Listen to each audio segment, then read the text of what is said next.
Welcome to the RC Community Sticker Project, brought to you by Fast Freddy RC. In today's video, we're doing a shout-out to Right Place RC. Great guy, cool track, crazy test runs.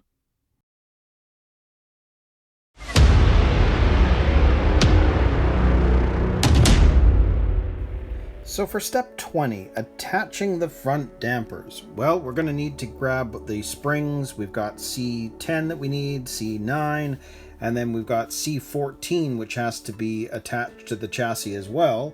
And then we've got our step screws that we need to use to attach those shocks. So here are all of the pieces. I've got everything cut off and ready to go. So I'll set this up and let's put these on. So first off, we need to build the shock itself and complete it. So if we grab one of our dampers from the previous step, you can see that on the top they want you to put C10, which is the bigger one, so it's just going to provide a bit more of a harder dampening. We can take a different one. I think C11 is slightly smaller, which means it will give the spring a little bit more give, but we're going to slide that on there, and then you can see that for C9, this side is going to end up facing down so that we can pull this up, and we're going to slide that through so that it's going to fit over the end here, and there it is. So there is one of our dampers, and I can tell that this is pretty firm. So depending, I might actually take that off and change it, but for now we'll build it as they're showing with C10. So there's one. We'll do the same thing with another one. So we'll grab C10 piece, slide that on, grab one of our springs, put that on, and again, pull this up so that we can slide this on. Just like that. And there is another one finished. So we've got both of our dampers are finished and ready to go. So now we're going to grab the chassis. So we're going to grab our step screw. So this is the larger one. So it's the silver one that's in color. And get that all on. And we're going to grab our damper. And you can see they're showing that the screw is facing out. There may or may not be a reason for that, but we're going to do it that way. Slip that through. And then we've got this C14 part that needed to go on. And then that is going to fit through and into the top hole. So once I've got this in place, I'm now going to screw it in. And again, the C pieces are the softer plastic. So I'm going to take it all the way in, but I'm not going to over tighten. You don't want to do that. So we'll get that in there.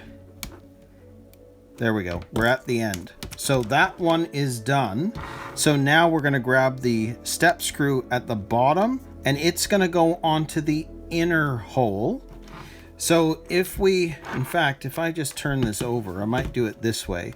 It's supposed to be on the inner hole, so we know that it's going to be fitting right there, and there's nothing else that needs to be attached. It's just the step screw. So I'll grab the screw. Put a bit of grease on there, and we're going to slide that in. It's grabbing,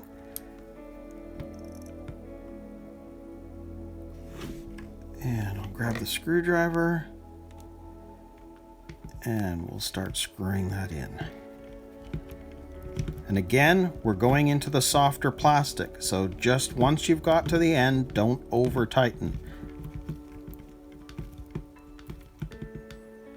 There we go. So there is one of our dampers in place. It actually feels pretty good. It's nice and smooth, actually. I'm actually surprised. It actually feels better than I thought it would, being that it's just a friction shock. So we're going to do the same thing with the other side. So we'll grab one of our shocks. We're going to grab the larger silver step screw. Grease it up, and we're going to slide that through, screw facing out, grab C14, this little tiny piece that's got to go on there, and you can see that it's going to go on first.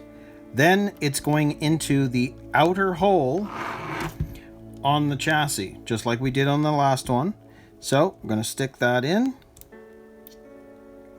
and we're going to screw this in. And again, as before, it's a softer plastic, so I'm just going to take this all the way to the end, but I'm not going to over tighten. There we go. So again, just as before, I'm going to turn this over. You can see that it's going to go onto the inner hole. So we're going to grease this up.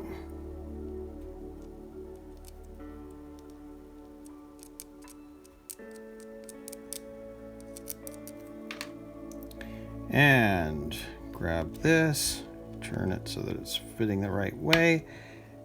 And we're going to go into the inner hole. So again, it feels like it's in there now. We're going to go and screw it in place. And again, softer plastic, so just take it to the end, but don't over tighten. And I can feel it's in the right place. So there we go. There are our front shocks in place. And yeah, they feel pretty good for friction shocks. Surprising, but that's great. So I'm happy with that. So there is the front shocks installed. So now we can move on to, and you can see, attaching rear dampers. Well, technically, I think we probably should. So guess what? We're going to have to go to step 3 in the four-wheel drive steering manual setup and install them. So that's what we'll do next.